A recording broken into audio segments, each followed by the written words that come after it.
Hola, y bienvenidos a la Biblioteca Historias y Relatos. El único canal de YouTube donde solo se cuenta la verdad absoluta.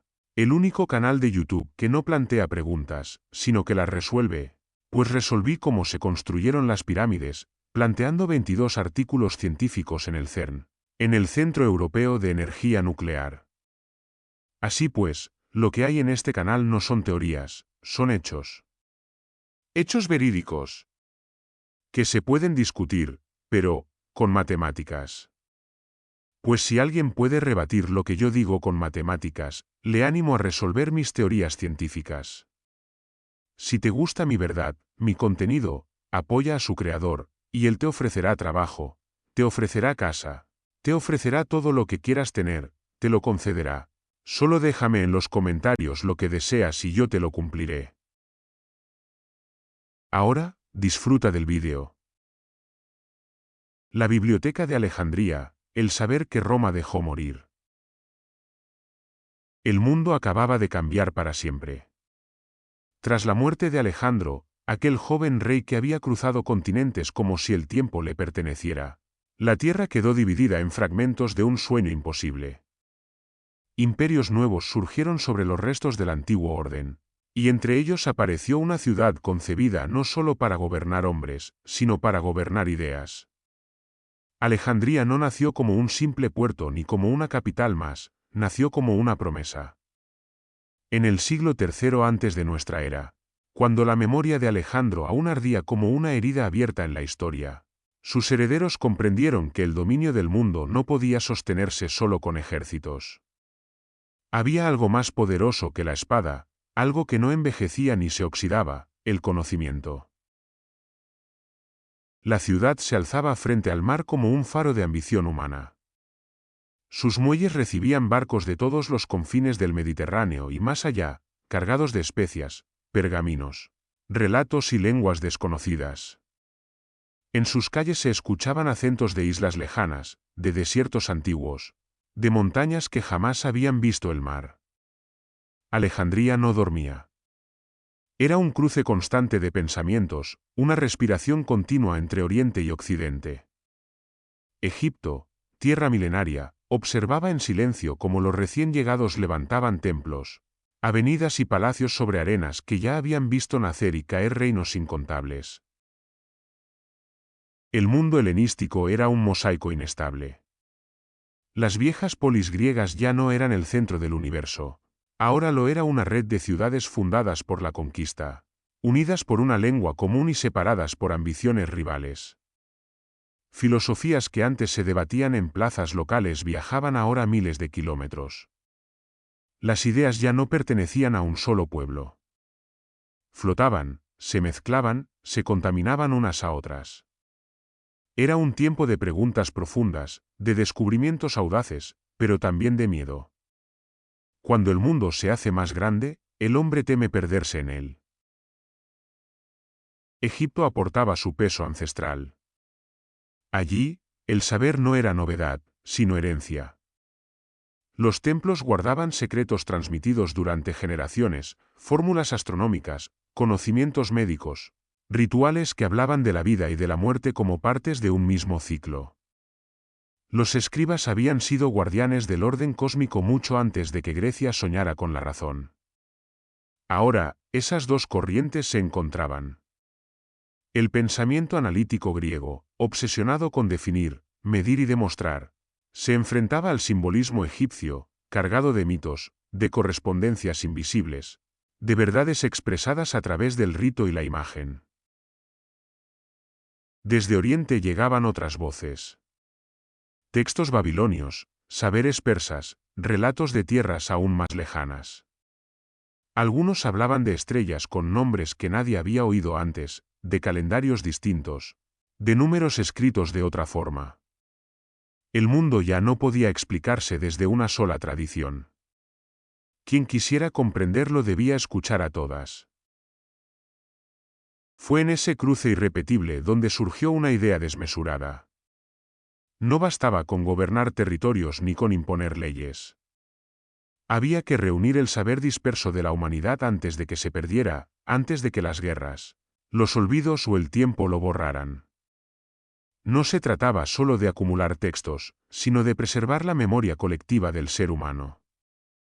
Cada poema, cada tratado, cada observación del cielo era una pieza de un rompecabezas gigantesco que nadie había intentado completar.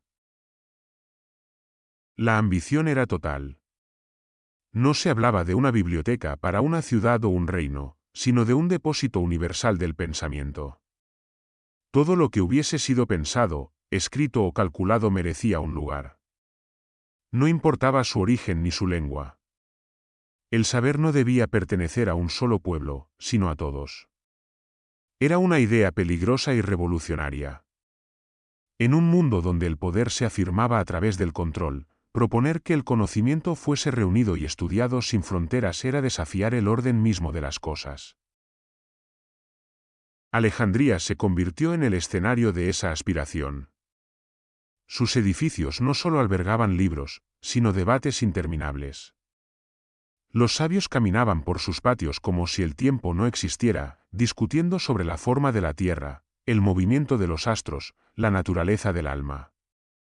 Algunos llegaban buscando respuestas, otros, con la certeza arrogante de poseerlas ya. Todos acababan transformados. Porque en aquel lugar, ninguna idea permanecía intacta. Era examinada, cuestionada, comparada con otras. Allí, el conocimiento no era un objeto sagrado e inmóvil, sino algo vivo, en constante cambio.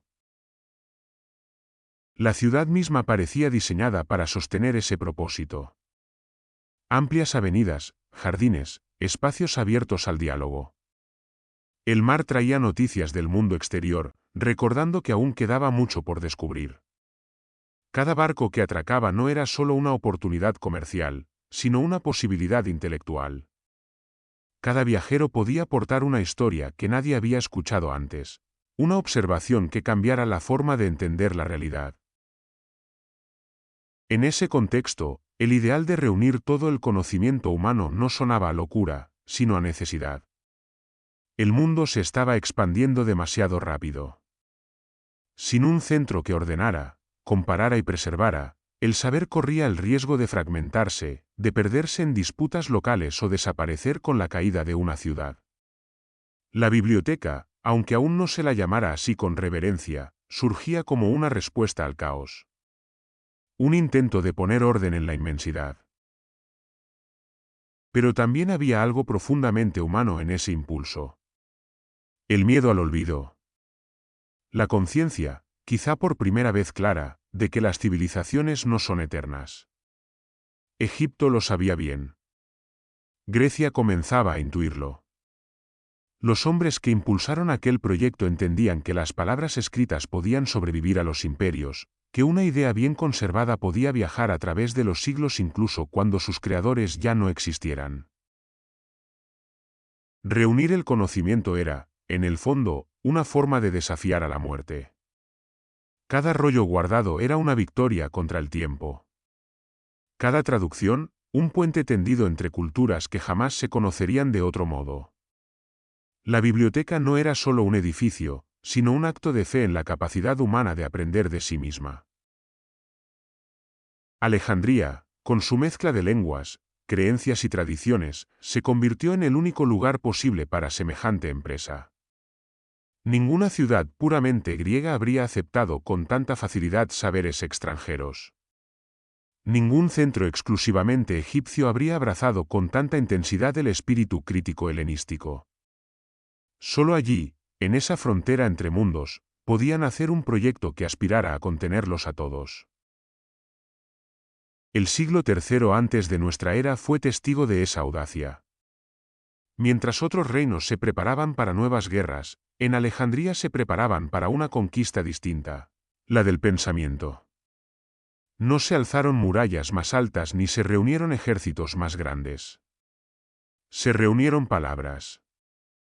Y con ellas, la esperanza de que, algún día, la humanidad pudiera mirarse a sí misma a través del espejo de su propio conocimiento. Nada garantizaba el éxito. El ideal era demasiado grande, el mundo demasiado inestable. Pero en aquel momento inicial, antes de las pérdidas, antes de los incendios y las disputas, Existió una certeza compartida, que el saber merecía ser salvado, incluso si el mundo no estaba preparado para protegerlo. Esa convicción silenciosa fue el verdadero cimiento de la biblioteca.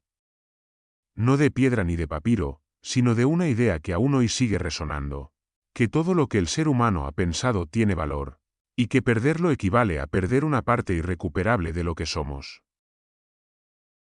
Cuando el eco de las conquistas de Alejandro aún no se había disipado, uno de sus generales comprendió algo que otros pasaron por alto.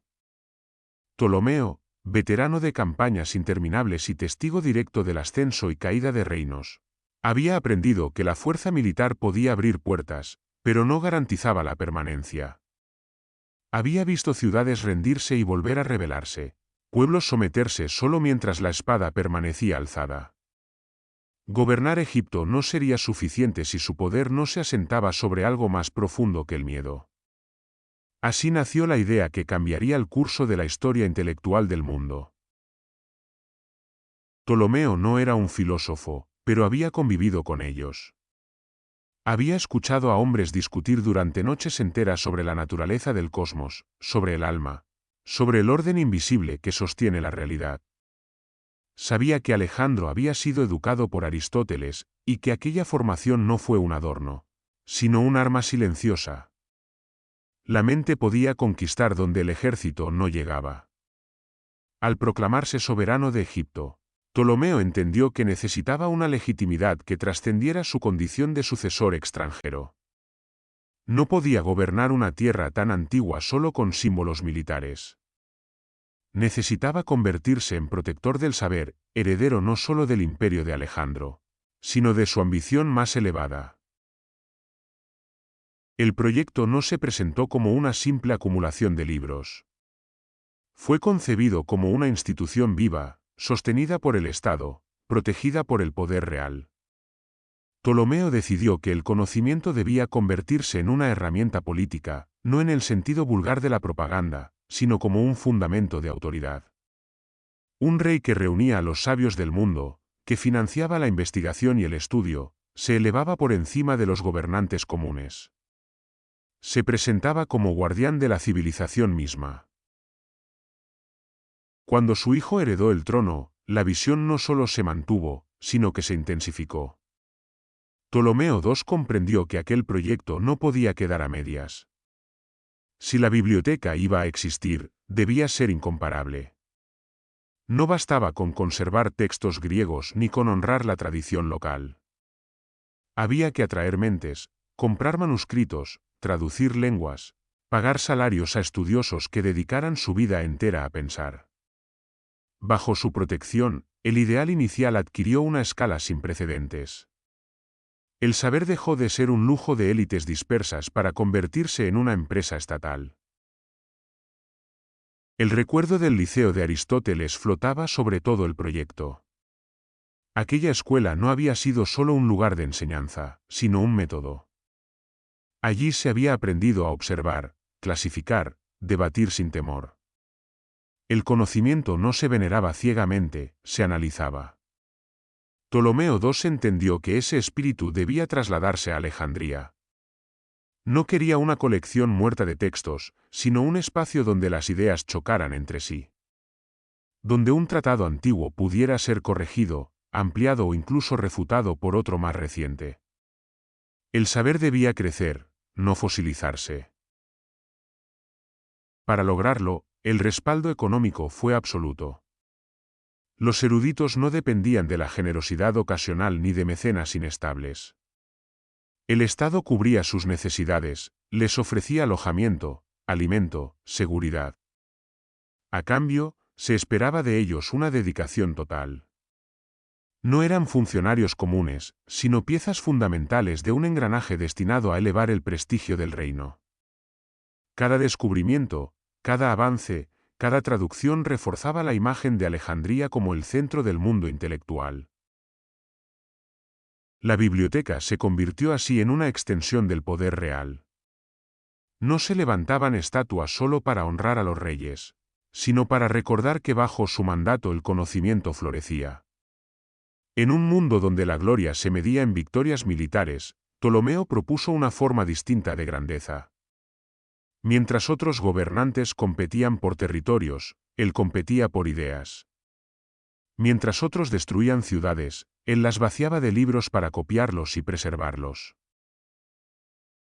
Ese gesto tenía una carga simbólica enorme. Cada manuscrito adquirido era una declaración silenciosa. Todo lo que merece ser recordado pasa por Alejandría. El reino no solo dominaba tierras, sino la memoria escrita de la humanidad. Esa acumulación de saber no era inocente. Convertía a la ciudad en árbitro cultural, en referencia obligada. Quien quisiera aprender debía acudir allí. Quien quisiera ser recordado debía ser leído allí. La protección real también implicaba control. El saber, aunque libre en apariencia, estaba enmarcado por una institución ligada al poder. Los reyes entendían que permitir el pensamiento crítico fortalecía su imagen, pero también sabían que ese pensamiento debía permanecer dentro de ciertos márgenes. Sin embargo, incluso esa tensión formaba parte de la grandeza del proyecto. Nunca antes el poder había tolerado, e incluso fomentado, un espacio donde se cuestionaran los fundamentos del mundo conocido. La biblioteca se transformó en un símbolo. No solo de erudición, sino de supremacía cultural. Alejandría ya no necesitaba demostrar su importancia con ejércitos en marcha. Bastaba con mostrar sus estanterías, sus salas llenas de sabios, sus debates interminables. Allí se decidía qué textos se copiaban, qué versiones se conservaban, qué ideas se difundían. El control del conocimiento era una forma más sutil y duradera de dominio. Ptolomeo ya había sembrado la idea con la intuición de un estratega. Ptolomeo II la convirtió en una realidad monumental, consciente de que el legado de un rey no se mide solo por las fronteras que deja, sino por lo que preserva para el futuro. Ambos comprendieron que el tiempo es el juez más implacable, y que solo aquello que se escribe, se estudia y se transmite tiene alguna posibilidad de sobrevivirle. Así, la biblioteca no fue un acto de generosidad desinteresada, sino una obra calculada, profundamente política, y al mismo tiempo, visionaria. En ella convivían la ambición de poder y el deseo auténtico de comprender el mundo. Esa dualidad la hizo posible. Sin el respaldo real, habría sido un sueño efímero. Sin la fe en el valor del conocimiento, habría sido un simple almacén de textos. Alejandría se alzó como un faro no solo por su puerto o sus edificios, sino porque sus gobernantes entendieron que la verdadera inmortalidad no pertenece a quienes conquistan más tierras, sino a quienes protegen las ideas. Y mientras los Ptolomeos gobernaron, la biblioteca se mantuvo como el emblema de esa convicción, que el poder cultural, cuando se sostiene con recursos y voluntad política, puede rivalizar incluso con la fuerza de los imperios más temidos. El edificio no se entendía a sí mismo como un simple depósito de textos. Quien cruzaba sus umbrales percibía de inmediato que aquel lugar respondía a otra lógica, a una aspiración más profunda. El Mausoleo no era una biblioteca en el sentido común de la palabra, sino un espacio consagrado, una institución donde el conocimiento se vivía como una forma de devoción. Su nombre no era casual. Estaba dedicado a las musas, hijas de la memoria, guardianas del canto, de la historia y del pensamiento. Allí, aprender no era una ocupación secundaria, era un acto casi ritual. El Mausoleo se integraba en el corazón intelectual de Alejandría como un organismo vivo. No se trataba de una sala aislada ni de un edificio silencioso donde los rollos descansaban inertes.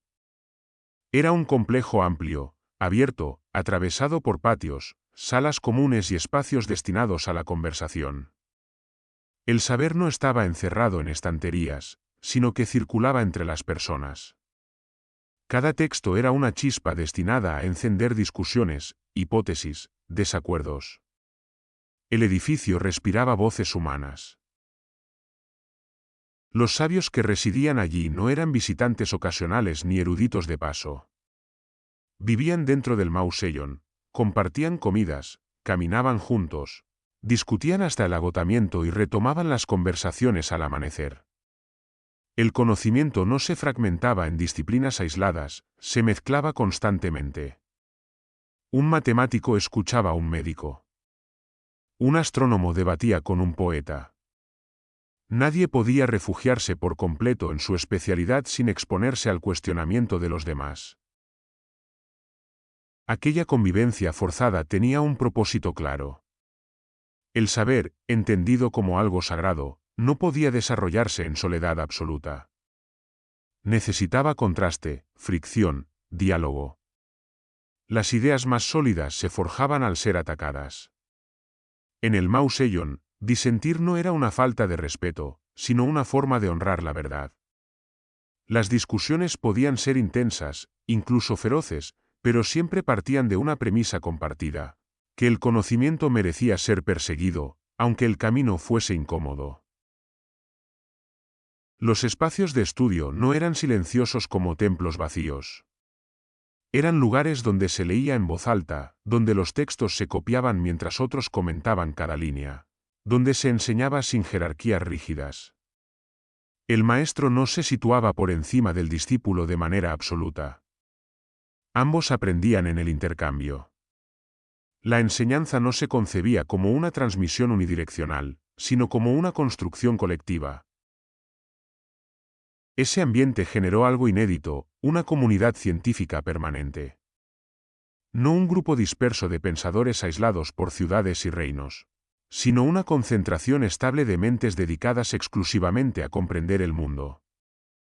Vivían protegidos del ruido de la política cotidiana, liberados de la necesidad de buscar sustento, con el tiempo como principal recurso. En una época donde la supervivencia marcaba el ritmo de casi todas las vidas, aquel privilegio era extraordinario. La permanencia lo cambiaba todo. Las investigaciones no dependían del capricho del momento ni de la urgencia inmediata. Podían extenderse durante años. Las ideas maduraban lentamente. Se revisaban textos antiguos, se corregían errores transmitidos durante generaciones, se proponían modelos nuevos sin la presión de agradar a un público o justificar resultados rápidos. El conocimiento se trataba como algo que merecía paciencia. Pero esa estabilidad no significaba complacencia. Al contrario. El Mao Zedong imponía una disciplina intelectual estricta. Vivir allí implicaba una entrega total. No era un refugio para el ocio, sino un compromiso vital. Quien residía en el Mao Zedong aceptaba que su vida giraría en torno al estudio, al debate, a la búsqueda incansable de comprensión. El conocimiento no era un pasatiempo, sino una vocación que absorbía la existencia entera. La noción de misión sagrada impregnaba cada rincón del lugar. No en un sentido religioso convencional, sino en una forma más profunda y antigua. Conocer era participar en el orden del cosmos. Comprender las leyes de la naturaleza, las proporciones matemáticas, los ritmos del cielo, equivalía a alinearse con algo mayor que el individuo. Cada descubrimiento era una aproximación al sentido último de la realidad. Ese sentimiento conectaba con tradiciones muy antiguas. En Egipto, el saber había estado siempre ligado al equilibrio del mundo. Mantener el orden implicaba comprenderlo. El Mao Zedong heredó esa idea y la fusionó con la curiosidad griega, más crítica y analítica. El resultado fue una concepción del conocimiento como acto sagrado, pero no intocable. Se veneraba la verdad, no las autoridades. La biblioteca, integrada en ese complejo, adquiría así un significado distinto. Los rollos no eran reliquias. Eran herramientas. Cada texto podía ser cuestionado, corregido, ampliado. Ninguna obra era definitiva. Incluso los autores más respetados eran sometidos al examen colectivo. El Mao Zedong no protegía la tradición por sí misma, sino la posibilidad de superarla. Esa actitud generaba tensiones. No todos aceptaban que los textos antiguos pudieran estar equivocados. No todos toleraban que las ideas heredadas fueran despojadas de su aura sagrada. Pero el Mao Zedong sobrevivía precisamente gracias a esa incomodidad constante. Allí se entendía que la verdad no se alcanza por obediencia, sino por confrontación. La vida cotidiana en el complejo reforzaba esa visión. Compartir espacios, alimentos y tiempo borraba muchas barreras sociales. El prestigio no provenía del origen ni del linaje, sino de la claridad de pensamiento. Un argumento bien construido tenía más peso que un nombre ilustre. Esa meritocracia intelectual, aunque imperfecta, resultaba revolucionaria en un mundo profundamente jerárquico. El Mao Zedong se convirtió así en un microcosmos idealizado de lo que el conocimiento podía ser. Una comunidad unida no por la sangre ni por la patria, sino por la búsqueda compartida de comprensión. En sus patios, el mundo parecía más ordenado, más racional, más accesible. Era fácil olvidar, al menos por un momento, las guerras, las intrigas y las ambiciones externas. Pero incluso ese aislamiento tenía una función. Al proteger el pensamiento del caos del exterior, el Mao Zedong aspiraba a producir ideas capaces de regresar al mundo transformándolo. No se trataba de huir de la realidad, sino de entenderla mejor para influir en ella. El conocimiento, elevado a misión sagrada, adquiría una responsabilidad implícita: iluminar, ordenar, explicar. Quienes vivieron allí sintieron que participaban en algo irrepetible. Sabían que aquel equilibrio era frágil, que dependía de voluntades políticas y de circunstancias históricas cambiantes. Pero mientras duró, el Mao Zedong representó la culminación de un sueño antiguo, un lugar donde la humanidad se reunía consigo misma para pensarse, sin prisas, sin fronteras, sin otra finalidad que comprender qué es el mundo y qué lugar ocupa el ser humano dentro de él. En ese espacio, el conocimiento dejó de ser un simple conjunto de datos y se convirtió en una forma de vida. Y esa transformación, silenciosa y profunda, fue quizás el mayor logro del Mao Zedong. Demostrar que aprender no es solo acumular información, sino asumir una misión que da sentido a la existencia misma. La magnitud del proyecto empezó a revelarse no en los discursos ni en las promesas, sino en el peso físico del saber acumulado. Rollos y más rollos comenzaron a llenar los espacios del Mao Zedong hasta convertirlo en algo nunca visto. No se trataba de unas pocas obras veneradas, sino de una marea creciente de textos que llegaban sin descanso. Decenas de miles, quizá cientos de miles, se apilaban, se copiaban, se ordenaban. Cada nuevo cargamento ampliaba los límites de lo conocido y obligaba a repensar cómo contener aquella avalancha de pensamiento humano. El papiro se convirtió en el soporte silencioso de esa ambición. Frágil, sensible al tiempo y a la humedad, pero también ligero y relativamente fácil de reproducir. Cada rollo era el resultado de horas de trabajo paciente, de manos entrenadas que copiaban palabra por palabra con una precisión casi obsesiva. Un error podía deformar una idea, una omisión, borrar para siempre un matiz esencial. El soporte era vulnerable, y precisamente por eso exigía cuidado constante. Nada en la biblioteca podía darse por sentado. Los rollos no eran uniformes. Algunos eran breves tratados, otros extensas obras divididas en múltiples piezas. Había textos poéticos junto a manuales técnicos, relatos míticos junto a observaciones empíricas del cielo. La diversidad era abrumadora. Sin un sistema, aquel océano de palabras se habría convertido en un caos ilegible. La acumulación por sí sola no garantizaba la preservación del saber, hacía falta orden. Ahí surgió una de las innovaciones más silenciosas y decisivas del proyecto, la clasificación temática. No fue un proceso inmediato ni sencillo. Clasificar el conocimiento implicaba decidir cómo se entendía el mundo. ¿Qué disciplinas existían? ¿Dónde terminaba una y comenzaba otra? ¿Era la filosofía un campo separado o el fundamento de todos los demás? Cada decisión reflejaba una visión del universo. Los responsables de esa tarea comprendieron que no bastaba con agrupar textos por autor o procedencia. El objetivo era permitir que el conocimiento dialogara consigo mismo. Un tratado de medicina debía poder relacionarse con observaciones anatómicas, con estudios botánicos, con reflexiones filosóficas sobre el cuerpo y la vida. La clasificación no era solo un método práctico, sino una herramienta intelectual que moldeaba la forma de pensar de quienes consultaban los textos. Así nació un sistema pionero, imperfecto pero revolucionario. Los rollos se organizaban por grandes áreas del saber, y dentro de ellas por temas más específicos. El lector no se enfrentaba a una masa informe, sino a un mapa del conocimiento. Esa estructura facilitaba el estudio comparativo, la revisión crítica y el avance conceptual. Permitía detectar contradicciones, lagunas, repeticiones innecesarias. Para sostener ese orden, fue necesario crear algo aún más ambicioso, un catálogo sistemático. Los pinaques no eran simples listas. Eran una obra en sí mismos. Registraban títulos, autores, orígenes, contenidos. Ofrecían referencias cruzadas, indicaban versiones distintas de un mismo texto.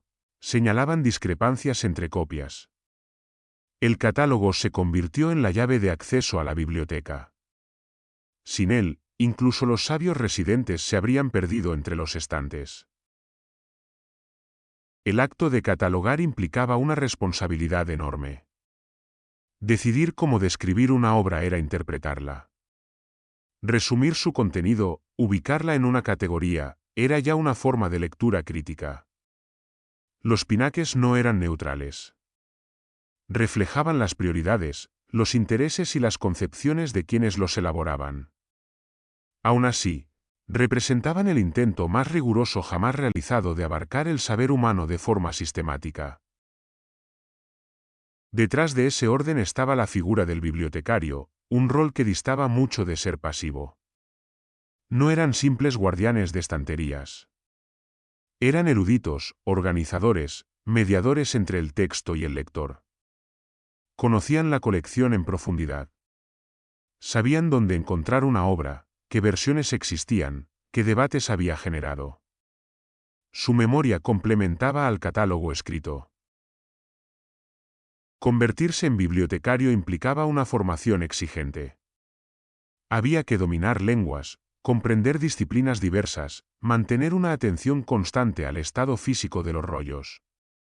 El deterioro era un enemigo silencioso. El papiro se rompía, se oscurecía, se deshacía con el tiempo. Preservar el saber era una tarea diaria, casi invisible, pero esencial. Un rollo mal almacenado podía perderse sin ruido, sin testigos. Los bibliotecarios actuaban como guardianes del saber en un sentido profundo.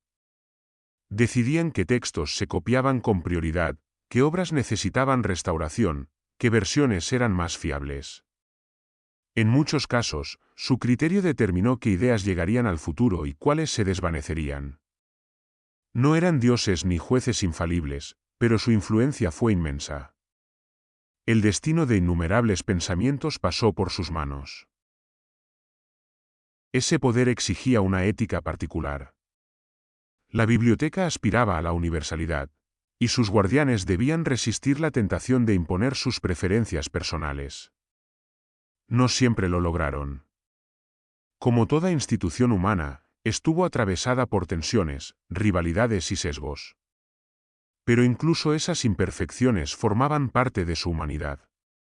El saber no se preserva en el vacío, siempre lo hace a través de personas concretas, con virtudes y límites. La dimensión material de la biblioteca impresionaba a quienes la visitaban. Salas repletas de estanterías, nichos diseñados para proteger los rollos, espacios dedicados exclusivamente a la copia y revisión de textos. El volumen físico del conocimiento se hacía visible. No era una abstracción. Pesaba, ocupaba espacio, exigía recursos. Mantener aquella acumulación era una empresa logística de gran escala. Cada nuevo rollo implicaba decisiones: dónde colocarlo, cómo describirlo, quién podía consultarlo. El crecimiento constante obligaba a revisar el sistema, a adaptarlo. La biblioteca no era un monumento estático, sino un organismo en expansión. Su organización evolucionaba con ella, reflejando el avance del saber y la aparición de nuevas disciplinas. Para los sabios del Mao Zedong, esa estructura era una herramienta invaluable. Les permitía moverse con rapidez entre campos distintos, comparar fuentes, rastrear el origen de una idea.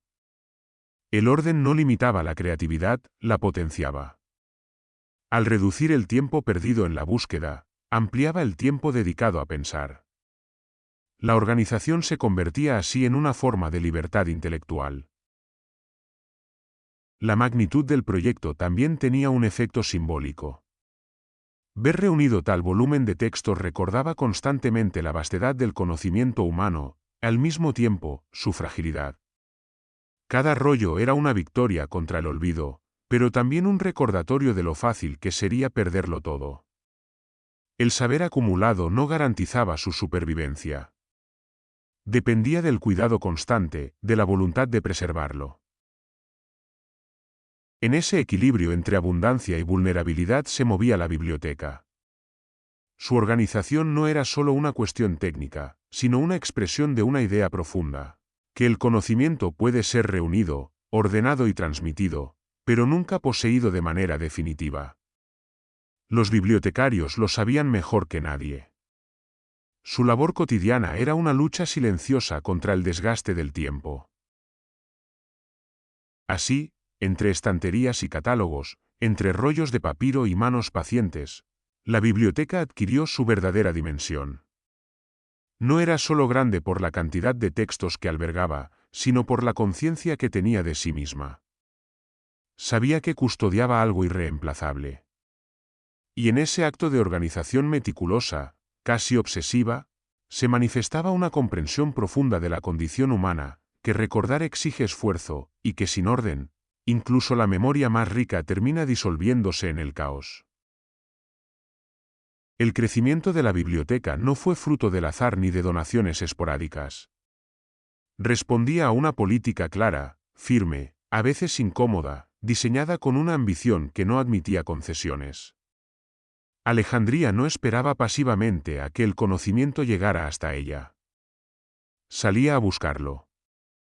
Y en esa búsqueda, el puerto se convirtió en una extensión natural del Mao Zedong, una frontera vigilada no por soldados, sino por escribas atentos. Cada barco que atracaba en la ciudad era recibido con cortesía, pero también con una exigencia ineludible. Los libros que transportaba no eran considerados simples pertenencias privadas. Eran fragmentos de la memoria humana, y como tales, debían ser examinados. Los manuscritos eran requisados de manera sistemática, no como un acto de rapiña, sino como parte de una norma asumida. El viajero podía protestar, sorprenderse o indignarse, pero la regla era conocida: todo texto que entrara en Alejandría pasaría primero por la biblioteca. La confiscación no era definitiva, al menos no en apariencia. Los manuscritos eran llevados a las salas de copia, donde escribas expertos reproducían cada palabra con un cuidado casi reverencial. El proceso podía llevar días o semanas, dependiendo de la extensión y complejidad del texto. Durante ese tiempo, el original permanecía bajo custodia.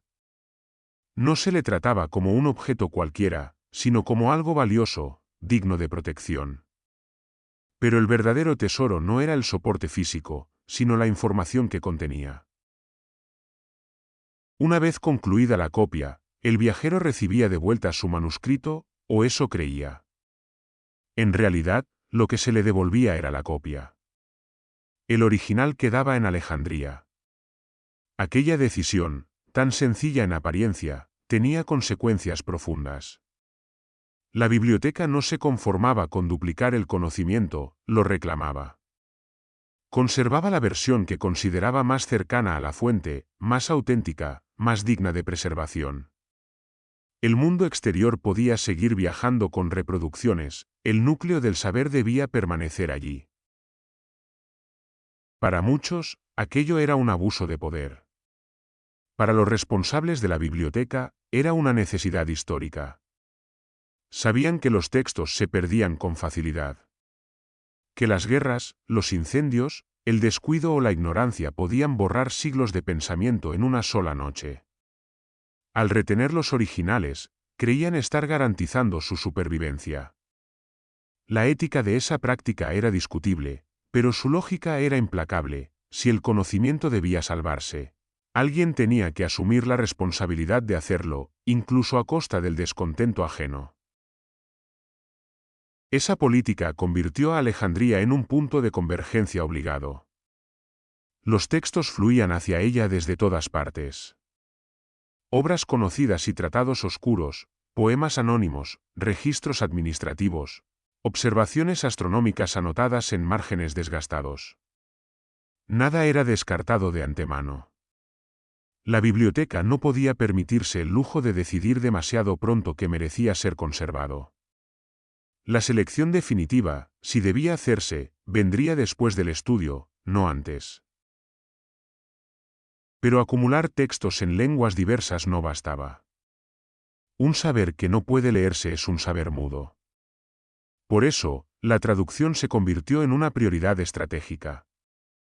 No como un gesto cultural superficial, sino como una herramienta esencial para la universalidad. Traducir no era simplemente cambiar palabras de una lengua a otra. Implicaba comprender conceptos, adaptar ideas, encontrar equivalencias donde no existían. Los traductores del Mao Zedong trabajaban en condiciones exigentes. Se enfrentaban a lenguas con estructuras distintas, a conceptos que no tenían correspondencia directa.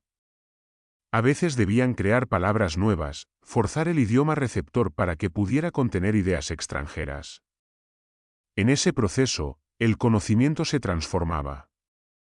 Ninguna traducción era perfecta. Pero incluso con sus imperfecciones, habría puertas que de otro modo habrían permanecido cerradas. La traducción también generaba debates intensos. ¿Hasta qué punto un texto traducido seguía siendo fiel al original? ¿Era preferible una literalidad rígida o una adaptación comprensible? Estas preguntas no eran meramente técnicas. Afectaban al modo en que el saber se transmitía y se reinterpretaba. Cada traducción era, en cierto sentido, una recreación. Y esa recreación podía influir en generaciones futuras. Aún así, la biblioteca asumía ese riesgo. Prefería un conocimiento imperfectamente compartido a un conocimiento perfectamente inaccesible. El objetivo no era la pureza absoluta, sino la circulación. Que las ideas viajaran, que se confrontaran, que fecundaran otros pensamientos. En Alejandría, el saber no debía permanecer encerrado en su lengua de origen. Debía volverse común. Esa voluntad explicaba la ambición última del proyecto, la universalidad absoluta. No en un sentido ingenuo, como si todo pudiera ser comprendido de inmediato, sino como un horizonte hacia el que avanzar. La biblioteca aspiraba a contener todas las voces, incluso aquellas que se contradecían entre sí. No buscaba una verdad única y definitiva, sino el registro completo de la diversidad humana de pensamiento. Esa ambición implicaba aceptar la incomodidad. Reunir textos de tradiciones distintas significaba enfrentar cosmovisiones incompatibles. Algunas explicaban el mundo a través de mitos, otras mediante números. Algunas atribuían los fenómenos naturales a voluntades divinas, otras buscaban causas físicas. La biblioteca no intentaba armonizar artificialmente esas diferencias. Las colocaba una junto a otra, confiando en que el diálogo, o incluso el conflicto intelectual, produjera comprensión. Con el tiempo, esa política convirtió a Alejandría en algo más que un centro de conservación. Se transformó en un filtro. No porque censurara activamente, sino porque al reunirlo todo en un mismo lugar, permitía comparar. Un texto ya no podía presentarse como verdad absoluta si existían otros que lo cuestionaban. El saber se volvía relativo, contextual, sometido a examen. Los viajeros que recuperaban sus copias quizá no eran conscientes de lo que dejaban atrás.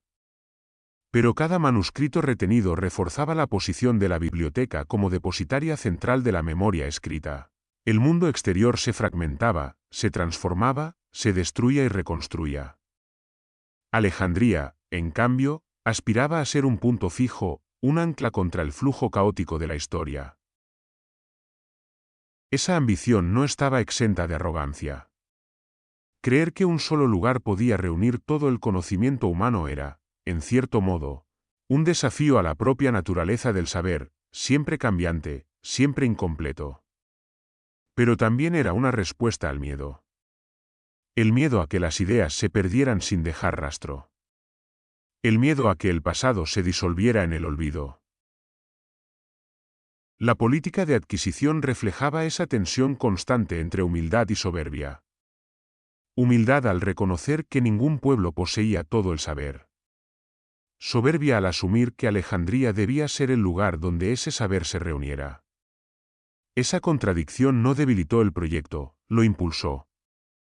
Fue precisamente esa mezcla la que permitió que la biblioteca creciera más allá de cualquier precedente. Con cada copia realizada, con cada traducción concluida, la biblioteca ampliaba su alcance. No solo acumulaba textos, sino que tejía una red invisible entre culturas. Un pensamiento nacido en una región remota podía influir, siglos después, en alguien que jamás habría oído hablar de su autor. Esa continuidad silenciosa era el verdadero triunfo del proyecto.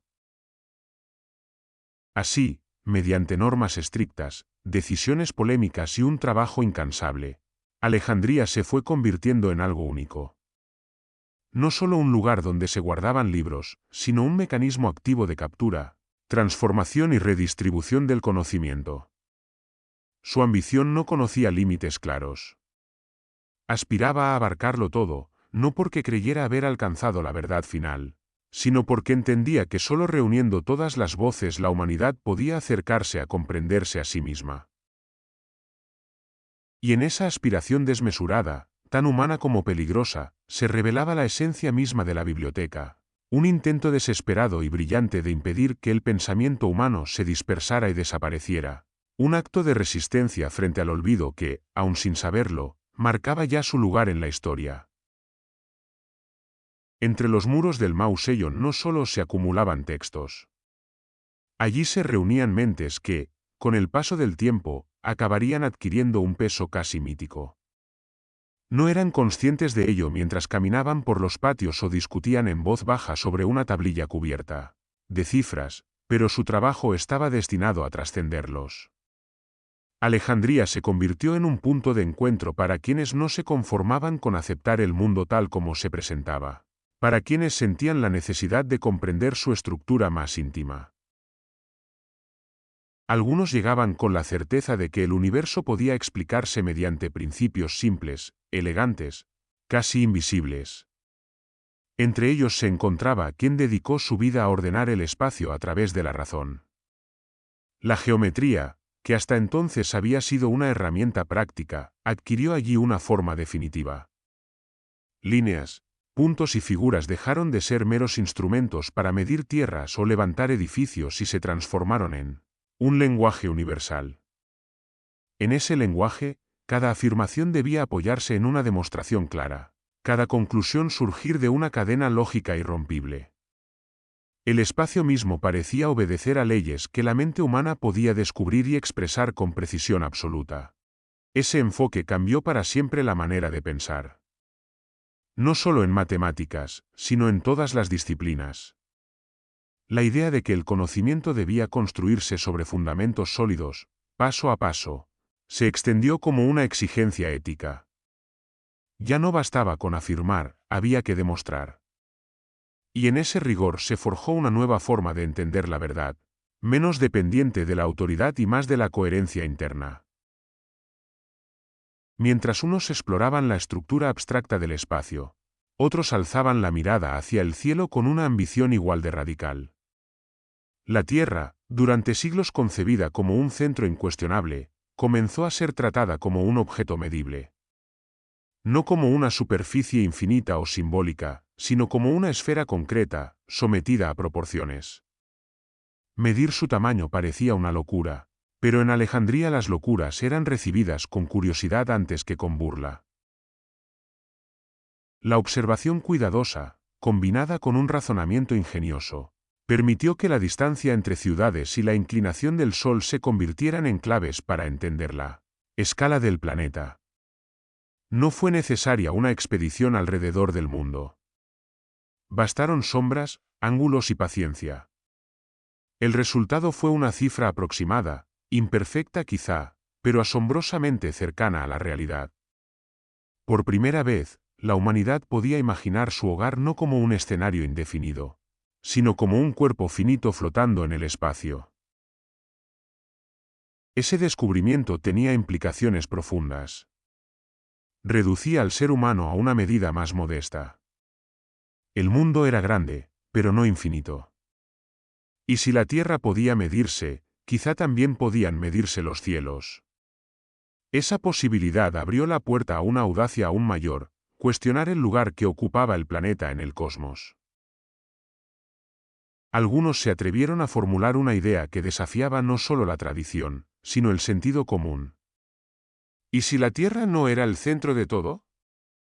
¿Y si los astros no giraban alrededor de ella, sino que formaban parte de un orden más amplio, gobernado por el Sol?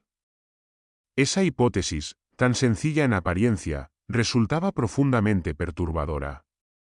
Desplazaba al ser humano de su posición privilegiada y lo convertía en un habitante más de un sistema mayor.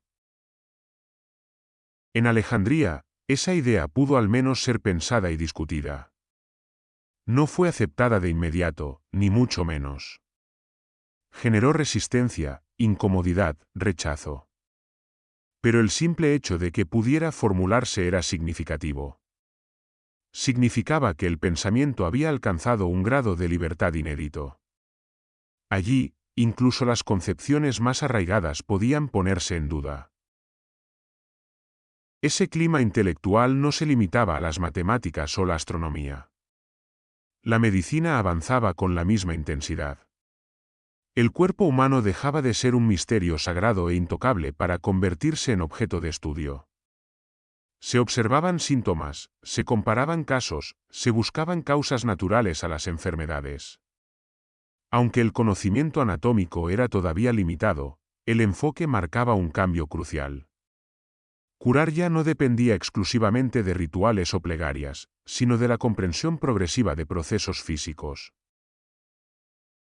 La filosofía, por su parte, atravesaba todas esas disciplinas como un hilo invisible. Las preguntas últimas no se abandonaban. Al contrario, se volvían más urgentes. ¿Qué es la verdad? ¿Qué puede conocer realmente el ser humano? ¿Existen límites infranqueables para la razón? En Alejandría, esas cuestiones no se relegaban a un rincón abstracto. Se entrelazaban con los descubrimientos concretos, con las cifras, con las observaciones del cielo y del cuerpo. Los sabios que habitaban el Mauseion no formaban un bloque homogéneo. Discrepaban, se contradecían, defendían posturas opuestas con la misma pasión. Algunos confiaban plenamente en la capacidad de la razón. Otros advertían sobre sus límites. Esa diversidad no debilitaba el conjunto. Lo fortalecía. La biblioteca no era un santuario de verdades establecidas, sino un campo de tensión permanente. Con el paso de los siglos, nuevas figuras se sumaron a ese legado. Cuando el contexto político y religioso comenzó a cambiar, cuando el mundo antiguo se acercaba a su ocaso, surgieron pensadores que encarnaron la resistencia del saber frente a la intolerancia. Entre ellos destacó una figura que, más allá de sus aportes concretos, se convirtió en símbolo. Su vida representó la continuidad del espíritu alejandrino en un tiempo cada vez más hostil al pensamiento libre. En ella convergían muchas de las tradiciones cultivadas durante generaciones. matemática, astrónoma, filósofa, maestra. No solo estudiaba, sino que enseñaba. Transmitía un modo de pensar, una actitud frente al conocimiento basada en la claridad, el diálogo y la búsqueda honesta de la verdad. En un mundo que comenzaba a desconfiar de la razón, su figura encarnó la dignidad del saber.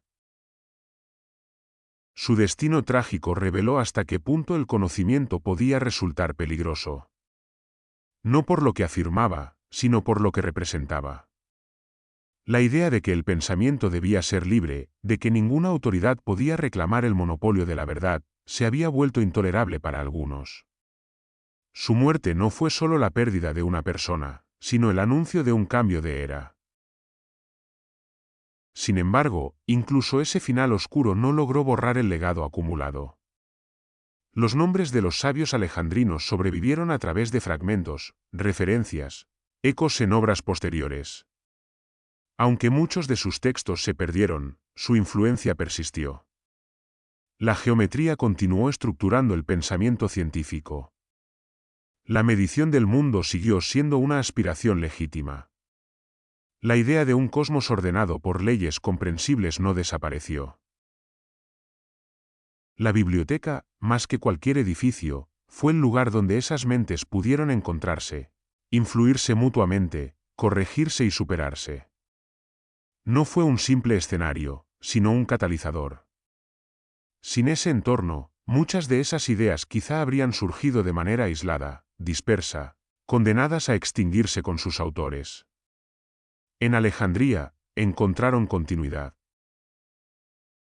La presencia simultánea de matemáticos, astrónomos, médicos y filósofos generó una fertilización cruzada sin precedentes. Un problema en una disciplina encontraba soluciones inesperadas en otra. Una observación médica inspiraba una reflexión filosófica. Una teoría astronómica planteaba nuevas preguntas matemáticas. El conocimiento dejó de avanzar en líneas paralelas y comenzó a hacerlo en una red compleja. Esa red no era perfecta ni completa. Estaba llena de errores, suposiciones equivocadas, caminos sin salida. Pero incluso esos fracasos tenían valor. Eran pasos necesarios en un proceso de exploración que no garantizaba resultados inmediatos. La biblioteca ofrecía algo raro y precioso, el derecho a equivocarse sin ser silenciado. Por eso, cuando se habla de los sabios de Alejandría, no se habla solo de individuos brillantes, sino de una comunidad que hizo posible su brillo.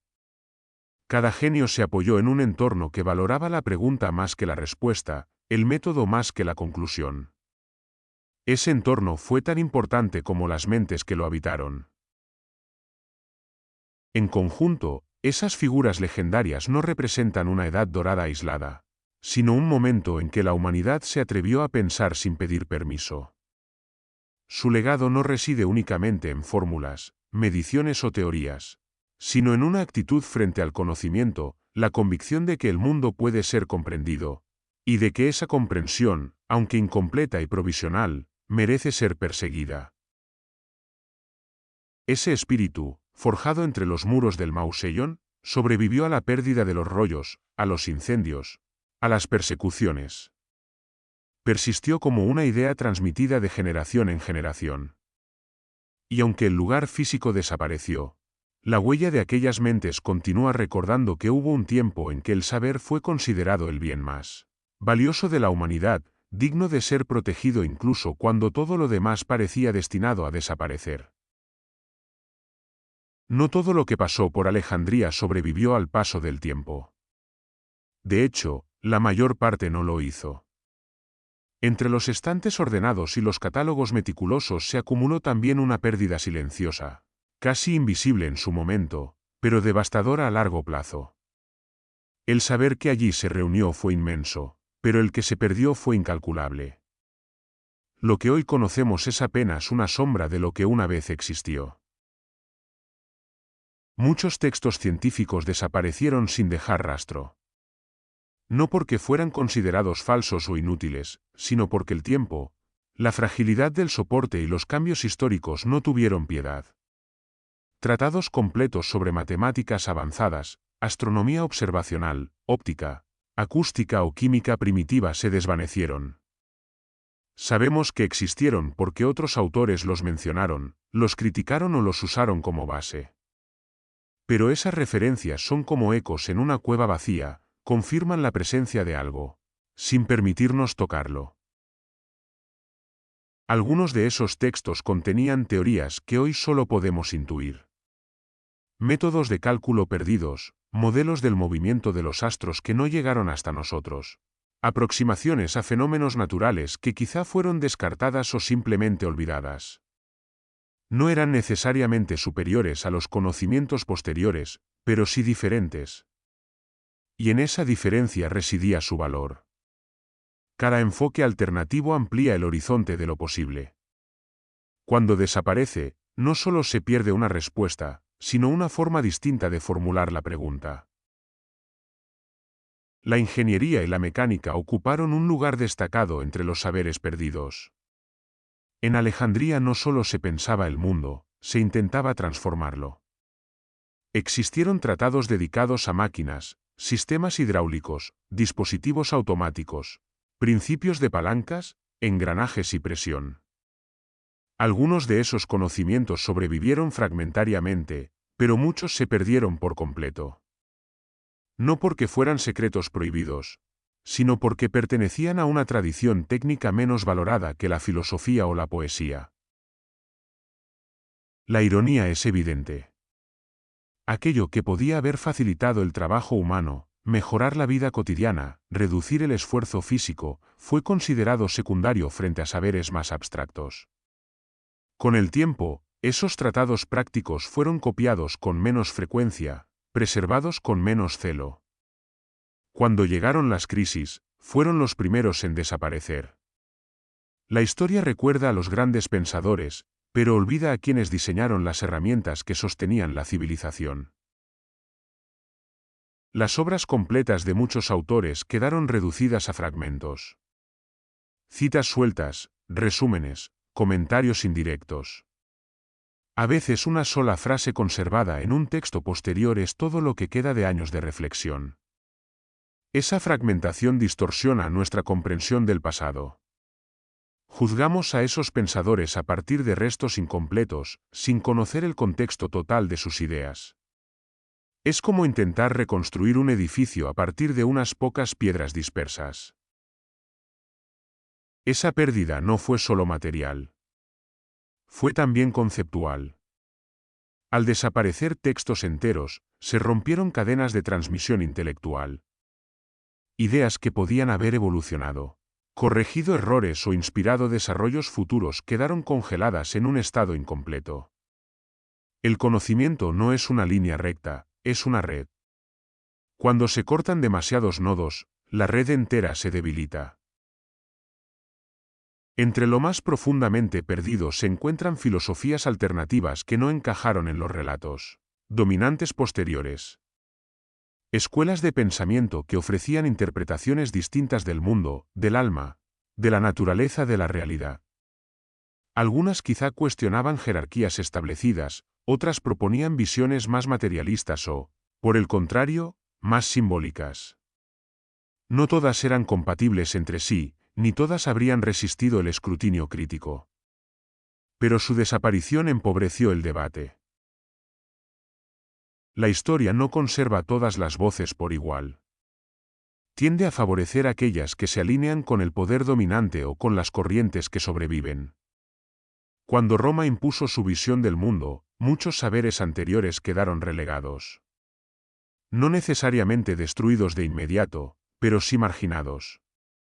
Se copiaron menos, se estudiaron menos, se transmitieron de forma fragmentaria. Con el tiempo, se desvanecieron. Lo mismo ocurrió con la expansión del cristianismo. Al consolidarse como marco cultural dominante, reconfiguró el valor del conocimiento antiguo. Algunos textos fueron reinterpretados, otros descartados, otros considerados peligrosos. No siempre hubo una censura directa y sistemática, pero sí una selección implícita. Lo que no encajaba en la nueva cosmovisión perdió relevancia. Y lo irrelevante, En una cultura basada en la copia manual, está condenado a desaparecer. Ese saber anterior a Roma y al cristianismo no era homogéneo ni perfecto. Incluía errores, supersticiones, hipótesis equivocadas. Pero también contenía una diversidad de enfoques que hoy resultan sorprendentes. Concepciones del cosmos no centradas en el ser humano, teorías éticas desvinculadas de mandatos divinos, aproximaciones a la naturaleza basadas en la observación más que en la revelación. No eran necesariamente mejores que las posteriores, pero ampliaban el campo del lo pensable. La pérdida de ese conocimiento no fue un acto único ni un gran cataclismo claramente identificable. Fue un proceso lento, acumulativo. Cada texto no copiado, cada rollo deteriorado, cada biblioteca menor abandonada sumó un grano de arena a un vacío creciente. La Biblioteca de Alejandría, al concentrar tanto saber, se convirtió también en un punto de vulnerabilidad. Cuando ese centro se debilitó, las consecuencias se amplificaron. Lo más inquietante es que no siempre somos conscientes de lo que hemos perdido. El conocimiento desaparecido no deja un hueco claramente visible. No sabemos qué preguntas no podemos formular porque las respuestas posibles se extinguieron. No sabemos qué caminos intelectuales nunca se exploraron porque los mapas se quemaron antes de tiempo. La ausencia se vuelve invisible cuando no sabemos qué falta. A veces, ciertos avances posteriores parecen surgir de la nada. Pero en realidad, quizá fueron redescubrimientos parciales de ideas ya pensadas siglos antes. Sin acceso a los textos originales, las generaciones siguientes tuvieron que reconstruir desde cero lo que ya había sido explorado.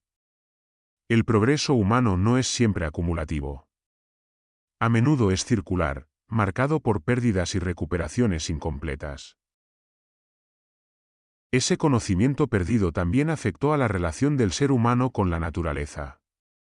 Tratados sobre equilibrio, ciclos naturales, interdependencia de los fenómenos pudieron haber ofrecido advertencias tempranas sobre los límites del crecimiento y la explotación.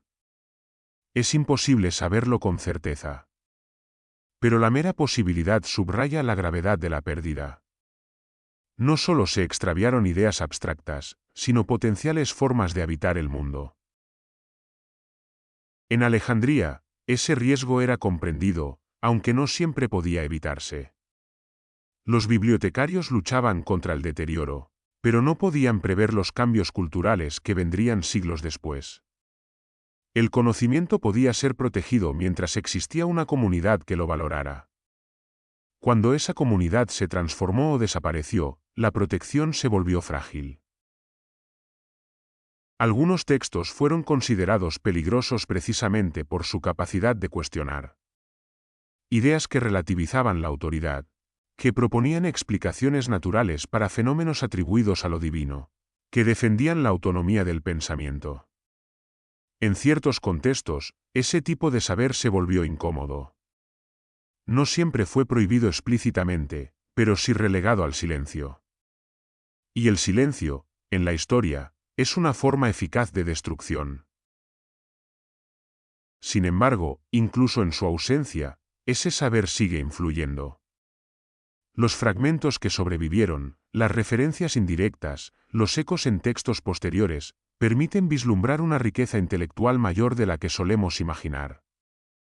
Nos recuerdan que la historia del pensamiento humano no es una línea ascendente y ordenada, sino un paisaje irregular, lleno de cumbres olvidadas y valles inexplorados. La Biblioteca de Alejandría fue testigo tanto de la acumulación como de la fragilidad del conocimiento. Su existencia demuestra que el ser humano es capaz de aspirar a comprenderlo todo. Su desaparición parcial demuestra que también es capaz de perderlo casi todo. Entre esos dos extremos se mueve la historia. El conocimiento prohibido y perdido no es solo una cuestión del pasado. Es una advertencia permanente. Cada época decide, consciente o inconscientemente, qué ideas preserva y cuáles deja caer. Y esas decisiones modelan el futuro tanto como cualquier conquista o revolución. Alejandría intentó resistirse a esa selección prematura. Quiso reunirlo todo, incluso lo contradictorio, incluso lo incómodo. No lo logró por completo. Nadie podría haberlo hecho. Pero el intento mismo revela una comprensión profunda de la condición humana, que olvidar es fácil, recordar es difícil, y que la memoria colectiva necesita ser defendida activamente. Lo que se perdió allí no puede recuperarse. Pero su ausencia nos recuerda que el conocimiento no es eterno por naturaleza. Solo lo es si alguien decide cuidarlo. Y en esa responsabilidad, tan antigua como actual, reside una de las lecciones más silenciosas y más profundas que nos dejó Alejandría. El final de la biblioteca nunca llegó como un único golpe definitivo, ni como una escena clara y cerrada que pudiera señalarse sin dudas. Fue, más bien, un proceso largo, fragmentado, envuelto en confusión, interpretaciones y silencios. La idea de una destrucción súbita y total ha seducido a generaciones, quizá porque ofrece una tragedia clara, un momento preciso al que culpar. Pero la realidad fue más compleja, más incómoda, y por ello más difícil de aceptar. Uno de los episodios más citados se remonta al tiempo en que Roma extendía su sombra sobre el Mediterráneo. Durante una campaña militar, un incendio alcanzó parte del puerto de Alejandría. Las llamas, desatadas en un contexto de guerra, no distinguieron entre barcos, almacenes o edificios cercanos. Algunos relatos posteriores afirmaron que ese fuego alcanzó depósitos vinculados a la biblioteca. La imagen es poderosa, el conocimiento del mundo ardiendo como daño colateral de una lucha por el poder. Sin embargo, incluso ese episodio está rodeado de incertidumbre. Las fuentes son tardías, contradictorias, parciales. No sabemos con certeza qué se quemó, ni cuánto se perdió, ni si el núcleo principal de la biblioteca fue realmente afectado. Lo que sí parece claro es que, aunque aquel incendio causó daños, no supuso el final inmediato de la institución. El saber acumulado era demasiado vasto, demasiado disperso, para desaparecer en un solo episodio. La biblioteca no era un único edificio aislado, sino un conjunto de espacios, depósitos y colecciones repartidas. Algunos textos pudieron perderse entonces, otros sobrevivieron. La vida intelectual de Alejandría continuó durante generaciones, lo que sugiere que aquel golpe, por dramático que fuera, no fue definitivo. La verdadera erosión llegó de forma más lenta y menos visible. A lo largo de los siglos, la biblioteca sufrió daños progresivos. No siempre causados por incendios o saqueos, sino por el desgaste de la estabilidad que la había sostenido. El apoyo estatal se volvió irregular. Los recursos disminuyeron. Las prioridades políticas cambiaron. Mantener una institución dedicada al conocimiento requiere una inversión constante y una convicción firme. Cuando esas condiciones se debilitan, el deterioro comienza. Cada crisis dejaba huellas. Un periodo de inestabilidad podía significar menos copias realizadas, menos restauraciones, menos cuidado del papiro frágil. Un cambio administrativo podía implicar la pérdida de personal especializado. Nada de eso era espectacular, pero todo sumaba. El conocimiento no se destruye solo con fuego, también se pierde con la negligencia. A esa fragilidad material se sumaron tensiones ideológicas cada vez más intensas. Alejandría fue durante siglos un cruce de creencias, filosofías y tradiciones religiosas. Esa diversidad, que había sido su mayor fortaleza, se convirtió poco a poco en una fuente de conflicto. Las ideas que antes convivían en debate comenzaron a verse como amenazas. La tolerancia intelectual se volvió más frágil a medida que ciertas visiones del mundo reclamaban exclusividad. Los conflictos religiosos no se limitaron a enfrentamientos directos. A menudo se manifestaron en decisiones sutiles, qué textos merecían ser preservados, cuáles eran considerados peligrosos, cuáles simplemente dejaban de copiarse. La biblioteca, que había aspirado a la universalidad, Empezó a reflejar las tensiones de una sociedad en transformación. El saber dejó de ser neutral. Se cargó de significado político y religioso. Los conflictos políticos tampoco desaparecieron. Alejandría fue escenario de luchas de poder, revueltas, represiones. Cada episodio de violencia afectaba inevitablemente a las instituciones culturales. En tiempos de crisis, la supervivencia inmediata desplaza al cuidado de la memoria. Los edificios se reutilizan, los espacios cambian de función, los archivos se dispersan. El conocimiento, que necesita continuidad, sufre cuando el presente se vuelve demasiado urgente. En ese contexto de inestabilidad acumulada, resulta difícil señalar un momento exacto en el que la biblioteca dejó de existir. Algunos hablan de una destrucción final en época tardía, cuando antiguos templos y centros de saber fueron cerrados o transformados. Otros sostienen que no hubo un final claro, sino una disolución gradual. Los textos se dispersaron, los sabios desaparecieron. Las colecciones se fragmentaron hasta perder su identidad original. La idea de un último acto, de una biblioteca ardiendo por completo en una noche definitiva, es probablemente más un mito que una realidad histórica. Pero ese mito persiste porque expresa una verdad emocional. Representa la pérdida abrupta de algo invaluable. Resume en una imagen poderosa siglos de abandono, conflicto y olvido. El mito no describe exactamente lo que ocurrió, pero captura lo que se sintió, la conciencia de que algo irreemplazable se había perdido. Los historiadores aún debaten estos acontecimientos sin llegar a un consenso. Las fuentes son escasas, fragmentarias, escritas desde perspectivas muy distintas. Algunas exageran, otras minimizan. Cada interpretación refleja no solo los hechos, sino las preocupaciones de quien la formula. Para unos, la destrucción simboliza la barbarie frente a la civilización.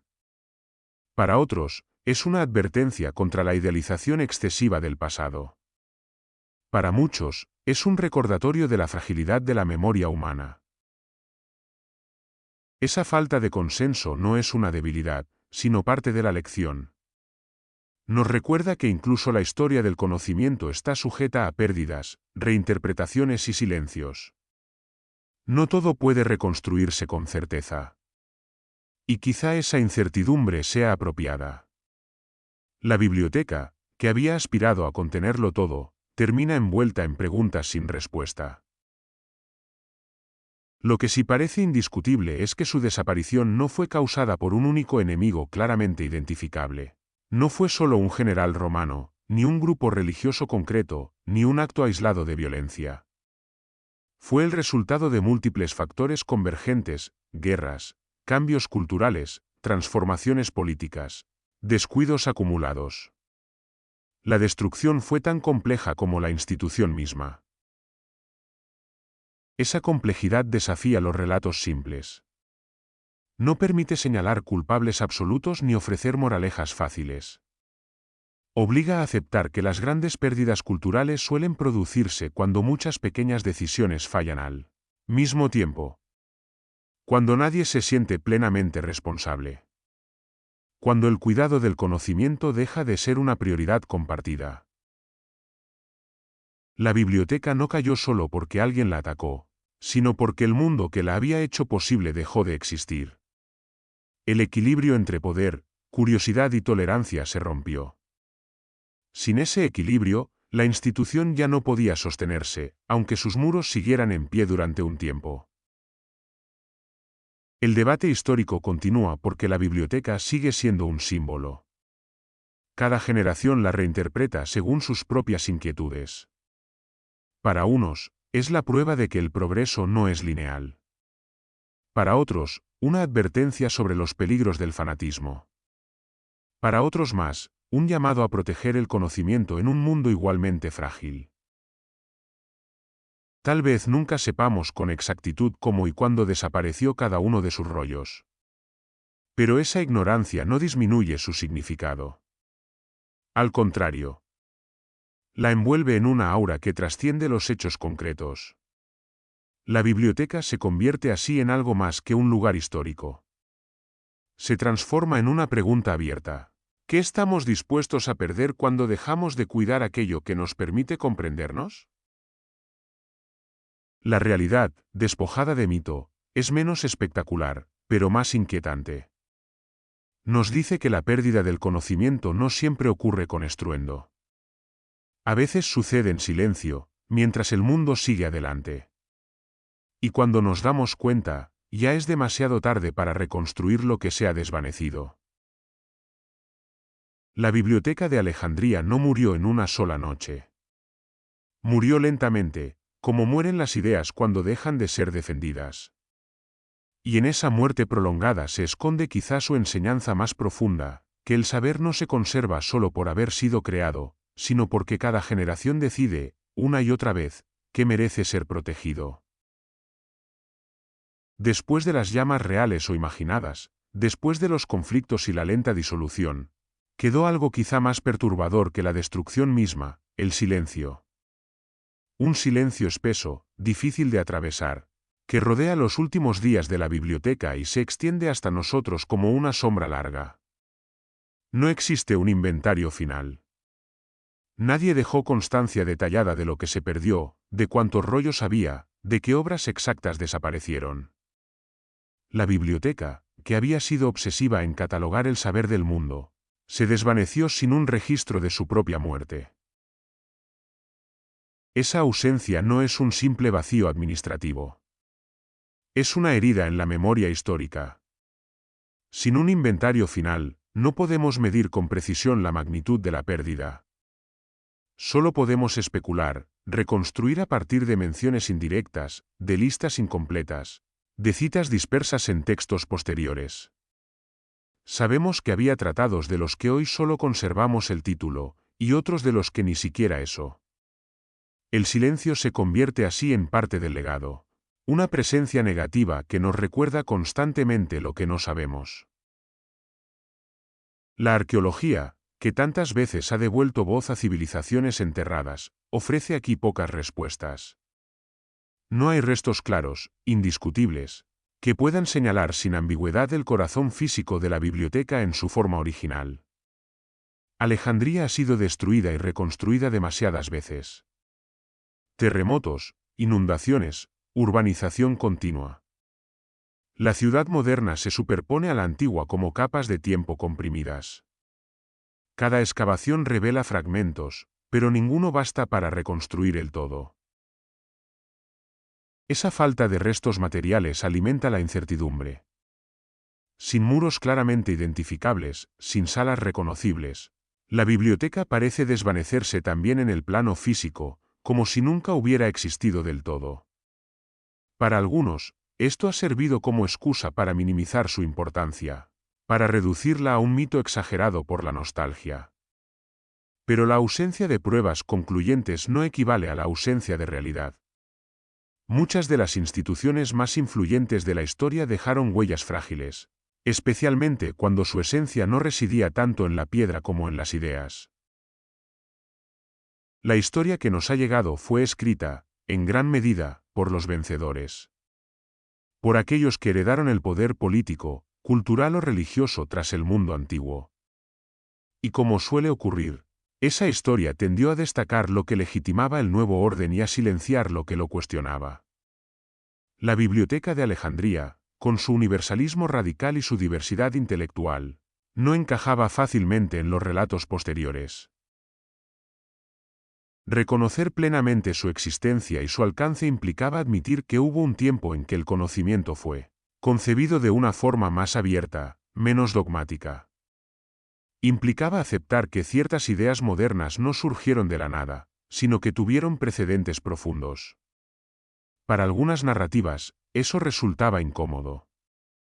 Era más sencillo presentar la historia del pensamiento como una progresión clara, conducida por unos pocos hitos seleccionados, que admitir una herencia compleja, llena de rupturas y pérdidas.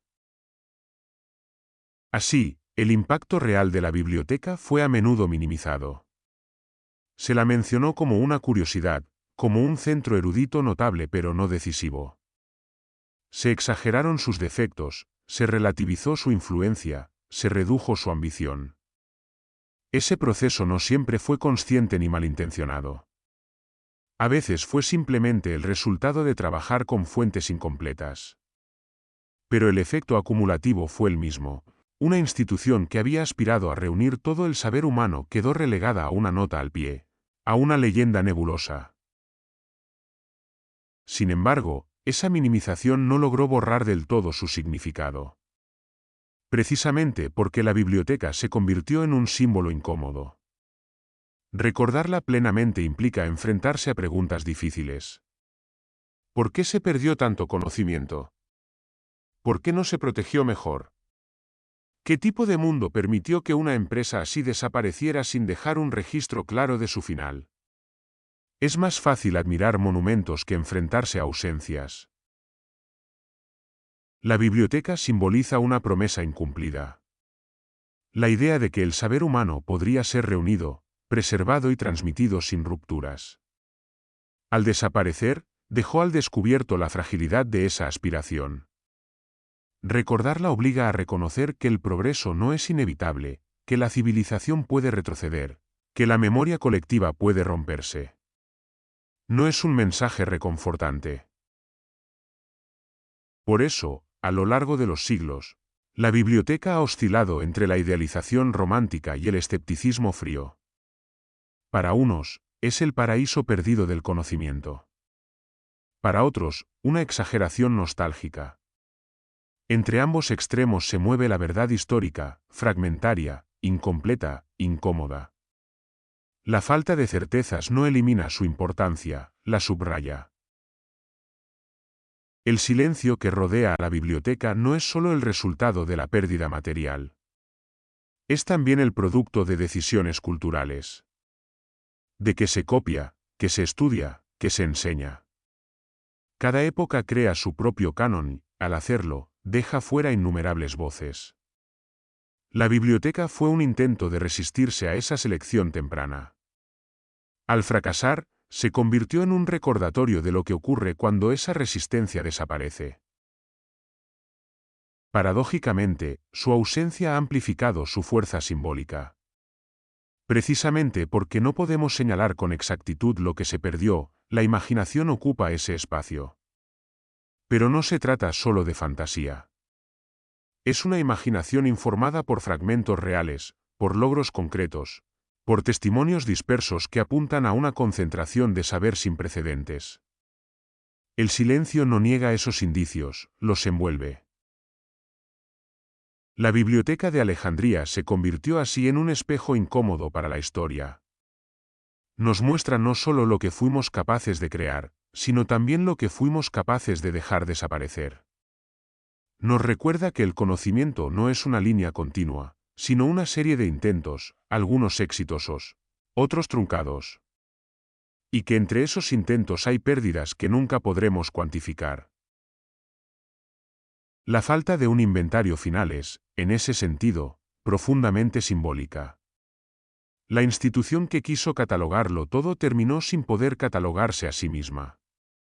Su final quedó fuera de los registros que tanto valoraba. Esa ironía resume su destino, una memoria total enfrentada a la imposibilidad de protegerse del todo. Hoy, cuando se intenta reconstruir su historia, el silencio obliga a la humildad. A reconocer que no todo puede saberse, que hay zonas oscuras que permanecerán así. Pero también invita a la responsabilidad. Porque ese silencio no es solo un hecho del pasado, es una advertencia para el presente. Cada vez que una sociedad deja de documentar, de preservar, de valorar su propio conocimiento, se acerca un poco más a ese vacío. Cada vez que se minimiza el impacto de una pérdida cultural, se normaliza la idea de que el saber es prescindible. La biblioteca, como símbolo incómodo, desafía esa normalización. No habla solo de lo que fue, sino de lo que podría volver a perderse. Su silencio no es pasivo. ¿Interpela? Pregunta sin palabras qué estamos haciendo hoy para no repetir el mismo patrón. Y quizá esa sea su forma más persistente de existir, no como un conjunto de rollos irrecuperables, sino como una ausencia que sigue obligándonos a pensar. Con el paso de los siglos, cuando los muros desaparecieron y los rollos se redujeron a referencias dispersas, la Biblioteca de Alejandría dejó de existir como lugar y comenzó a existir como idea. No una idea simple ni cómoda, sino una presencia persistente en la memoria colectiva de la humanidad. Fue el mayor proyecto de conocimiento de la antigüedad no solo por su tamaño, sino por su intención. Nunca antes se había intentado reunir, sin distinción de origen, lengua o tradición, todo lo que el ser humano había pensado sobre sí mismo y sobre el mundo que habitaba. Ese intento marcó un punto de inflexión. La biblioteca no fue un accidente histórico ni una extravagancia aislada. Fue la manifestación de una convicción profunda, que el conocimiento crece cuando se comparte, cuando se confronta, cuando se expone a miradas distintas. En ese sentido, anticipó un modelo de ciencia abierta y global que tardaría siglos en reaparecer con claridad. Allí, el saber no se concebía como propiedad privada ni como instrumento exclusivo de poder, sino como un bien que debía circular, compararse y ampliarse. La convivencia de disciplinas, culturas y lenguas generó una forma temprana de universalismo intelectual. No se trataba de imponer una visión única del mundo, sino de reunirlas todas para que dialogaran. Ese modelo, imperfecto y condicionado por su tiempo, contenía una intuición extraordinaria, que la verdad no pertenece a una sola tradición, y que solo puede aproximarse mediante la suma y el contraste de perspectivas. Por eso, la pérdida de la biblioteca no fue solo una tragedia local o académica. Fue una pérdida irreparable para la humanidad. No porque lo que allí se guardaba fuera necesariamente superior a todo lo que vino después, sino porque representaba una continuidad que se rompió. Cada texto desaparecido no es solo una obra menos, es una bifurcación histórica cerrada, una posibilidad de desarrollo intelectual que nunca llegó a explorarse. La magnitud de esa pérdida es imposible de calcular. No sabemos cuántas ideas se adelantaron a su tiempo ni cuántas soluciones fueron pensadas y olvidadas. No sabemos qué errores podrían haberse evitado si ciertos conocimientos hubieran sobrevivido. La historia posterior del pensamiento humano está marcada por redescubrimientos, reconstrucciones parciales y avances que quizá ya habían sido vislumbrados. La biblioteca no garantizaba un futuro mejor, pero ofrecía una base más rica desde la cual construirlo. Esa desaparición dejó una lección silenciosa y persistente, la fragilidad del saber. El conocimiento no es eterno por el simple hecho de existir. Depende de condiciones materiales, políticas y culturales muy concretas. Requiere cuidado constante, transmisión activa, voluntad colectiva. Cuando una sociedad deja de valorar ese esfuerzo, el saber comienza a erosionarse, incluso sin violencia explícita. La biblioteca nos recuerda que el progreso no es automático ni irreversible. Puede detenerse, desviarse, retroceder. Las ideas más brillantes pueden desaparecer si no encuentran un entorno que las proteja. La acumulación de conocimiento no basta, hace falta una cultura que lo defienda incluso en tiempos de crisis. Esa advertencia sigue siendo actual. También nos confronta con una verdad incómoda, que las mayores pérdidas culturales no siempre se perciben como tales en el momento en que ocurren. La biblioteca no desapareció de golpe ante la mirada horrorizada del mundo. Se fue desvaneciendo mientras otras preocupaciones ocupaban el centro de la escena. El presente siempre parece más urgente que la memoria. Y cuando se toma conciencia de lo perdido, ya no hay forma de recuperarlo. Por eso, la Biblioteca de Alejandría no fue solo una biblioteca. Fue la memoria del mundo en construcción. Un intento consciente de preservar la experiencia acumulada de la humanidad, de impedir que cada generación tuviera que empezar de nuevo desde la ignorancia. En sus rollos se condensaban siglos de observación, reflexión y creatividad. Al desaparecer, dejó al descubierto lo vulnerable que es la memoria colectiva. Sin embargo, Su legado no se limita a lo que se perdió. También vive en lo que inspiró. La idea misma de que el conocimiento puede y debe ser compartido, de que la ciencia es un esfuerzo colectivo y global, tiene una raíz profunda en Alejandría. Cada universidad, cada biblioteca moderna, cada proyecto de preservación del saber dialoga, consciente o no, con ese antecedente. La biblioteca funciona hoy como un espejo.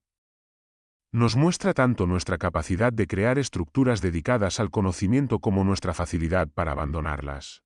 Nos obliga a preguntarnos qué estamos preservando y qué estamos dejando desaparecer. ¿Qué ideas consideramos dignas de ser transmitidas y cuáles permitimos que se pierdan por indiferencia o conveniencia? Su advertencia no es apocalíptica, sino ética. Nos recuerda que el saber no se protege solo por admiración al pasado, sino por responsabilidad hacia el futuro. Que cada generación recibe una herencia intelectual incompleta y decide, con sus acciones o su desinterés, cuánto de esa herencia llegará a la siguiente. En ese sentido, la Biblioteca de Alejandría sigue existiendo. No como edificio ni como colección física, sino como pregunta permanente. ¿Qué haríamos hoy si tuviéramos la oportunidad de reunir todo el conocimiento humano? ¿Cómo lo protegeríamos? ¿Qué estaríamos dispuestos a sacrificar para preservarlo? Y, sobre todo, ¿qué estamos dispuestos a perder sin darnos cuenta? La memoria del mundo no se guarda en un solo lugar ni en un solo formato. Vive en libros, en archivos, en tradiciones orales, en redes digitales. Pero su fragilidad sigue siendo la misma. Cambian los soportes, no el riesgo. Alejandría nos enseñó que incluso el mayor esfuerzo humano por recordar puede fracasar si no se sostiene en el tiempo. Por eso su legado es doble. Por un lado, la inspiración de un proyecto que creyó en la inteligencia colectiva de la humanidad. Por otro, la advertencia de que ningún conocimiento está a salvo por sí solo. Entre ambos extremos se mueve nuestra propia responsabilidad histórica. La biblioteca fue la memoria del mundo porque intentó contenerlo todo. Su ausencia nos recuerda que el mundo sigue necesitando memoria. Y que esa memoria, si no se cuida, puede volver a desaparecer, no entre llamas visibles, sino en el silencio gradual del olvido. No hubo un día en que alguien pudiera señalar el momento exacto en que el saber cambió de manos. No hubo proclamaciones solemnes ni columnas de humo visibles desde todos los rincones del mundo. Lo que ocurrió fue más silencioso, más inquietante, y por eso mismo más difícil de percibir mientras sucedía. Cuando el poder de Roma se asentó definitivamente sobre Alejandría, la biblioteca ya no era el corazón palpitante de un mundo que aspiraba a comprenderse, sino un vestigio incómodo de una ambición anterior. Los romanos no llegaron como bárbaros ignorantes. Llegaron con orden, con leyes, con una maquinaria administrativa capaz de sostener imperios durante siglos. Pero su relación con el conocimiento era distinta. Allí donde los alejandrinos habían visto una misión sagrada, Roma veía una herramienta. Allí donde el Mausoleo Seion había fomentado la duda, Roma buscaba certeza. Allí donde se había cultivado la pregunta, Roma exigía resultados. Los rollos seguían existiendo. Las estanterías aún guardaban tratados antiguos. Pero el espíritu que les había dado sentido comenzó a erosionarse. El saber que no servía de manera inmediata dejó de ser prioritario. No se destruyó al principio, simplemente se desplazó. Se copiaron menos textos. Se financiaron menos estudios. Se toleró la pérdida como si fuera un daño colateral aceptable del progreso político. Algunos manuscritos fueron retirados, trasladados, separados de su contexto original. No como botín declarado, sino como selección práctica. Aquello que podía aplicarse a la guerra, a la ingeniería civil, a la administración del imperio, encontró nuevos lectores. Lo demás quedó relegado a un segundo plano. La biblioteca, que había aspirado a contenerlo todo, empezó a ser despojada de su razón de ser sin necesidad de violencia abierta. Roma no necesitaba comprender el cosmos para dominar la Tierra. No necesitaba teorías complejas sobre el movimiento de los astros para construir caminos rectos y acueductos duraderos. Su crecimiento no dependía de la especulación, sino de la repetición eficiente de métodos probados. En ese mundo, el conocimiento que no generaba ventaja directa parecía un lujo innecesario. Así, el saber más profundo se volvió invisible. No porque fuera perseguido activamente, sino porque dejó de encontrar un lugar donde ser cultivado. Los tratados de mecánica avanzada, las reflexiones cosmológicas más audaces, las filosofías que cuestionaban el orden establecido, comenzaron a desaparecer sin ruido. No ardían en hogueras públicas. Se deshacían lentamente en salas descuidadas, en copias incompletas, en la indiferencia. El saqueo, si puede llamarse así, no fue una rapiña brutal, sino una extracción selectiva. Se tomó lo útil. Se dejó morir lo incómodo. La biblioteca no fue vencida por un enemigo que temiera su poder, sino por un imperio que no veía en ella una amenaza ni una necesidad. Y esa indiferencia resultó más devastadora que cualquier incendio. Con el paso del tiempo, el conocimiento perdió su carácter universal. Lo que había sido concebido como un tejido continuo de saber humano se fragmentó en disciplinas aisladas, en fragmentos desconectados. Sin el Mausolleum como punto de convergencia, las ideas dejaron de dialogar entre sí. El pensamiento se volvió más estrecho, más funcional, menos arriesgado. No hubo un gran salto tecnológico que delatara una apropiación deliberada del saber alejandrino. Porque no se trataba de absorber un secreto prohibido, sino de abandonar una forma de pensar. Roma creció, sí, pero lo hizo hacia afuera, no hacia adentro. Expandió sus fronteras, no sus preguntas. Y en ese movimiento, dejó atrás un legado que no sabía cómo integrar. La biblioteca, desprovista de su función central, se convirtió en un símbolo incómodo. Recordaba que había existido un tiempo en que el poder había financiado la duda, en que el conocimiento no estaba subordinado a la utilidad inmediata. Para un imperio basado en el control y la estabilidad, ese recuerdo era innecesario. No hacía falta destruirlo activamente. Bastaba con no sostenerlo. Los rollos desaparecieron uno a uno. Algunos fueron reutilizados, otros se deterioraron, otros se perdieron en traslados sin retorno. Cada pérdida era pequeña, casi irrelevante en apariencia. Pero juntas formaron un vacío inmenso. El saber acumulado durante siglos se diluyó sin un último acto dramático que pudiera ser narrado con claridad. Así, cuando el mundo posterior miró hacia atrás, encontró solo fragmentos y preguntas sin respuesta. La tecnología romana avanzó hasta cierto punto, luego se estancó. El conocimiento teórico se redujo, se simplificó, se reinterpretó bajo nuevos marcos. Lo que había sido posible pensar en Alejandría dejó de serlo durante generaciones. No porque Roma robara el conocimiento para usarlo en secreto, sino porque no supo qué hacer con aquello que no podía convertir inmediatamente en poder. La biblioteca no fue derrotada por su fuerza, sino por su inutilidad percibida. Y en esa paradoja se selló su destino. Cuando finalmente desapareció del todo, no dejó tras de sí una herencia clara, sino un hueco. Un hueco que solo siglos más tarde comenzaría a notarse. Cuando los pensadores del futuro se preguntaron por qué ciertas ideas parecían surgir de nuevo como si nunca hubieran existido antes, la respuesta estaba en ese silencio antiguo. La biblioteca de Alejandría no cayó para impulsar el crecimiento de Roma. Cayó porque el mundo que venía después ya no creía que comprenderlo todo fuera necesario. Y en esa renuncia silenciosa, la humanidad perdió no solo textos y teorías, sino una forma entera de relacionarse con el conocimiento. No fue una derrota militar. Fue una derrota cultural. Y sus consecuencias, invisibles al principio, Se extendieron durante siglos como una sombra que aún hoy seguimos intentando descifrar. Y así llegamos al final de este relato. Gracias por acompañarme en este viaje a través de las palabras. Espero que hayas disfrutado la historia tanto como yo al compartirla contigo.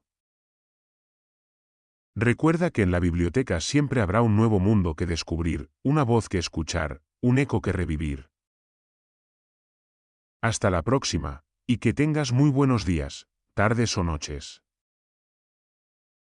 No olvides suscribirte y dejar tu like para seguir explorando juntos más relatos.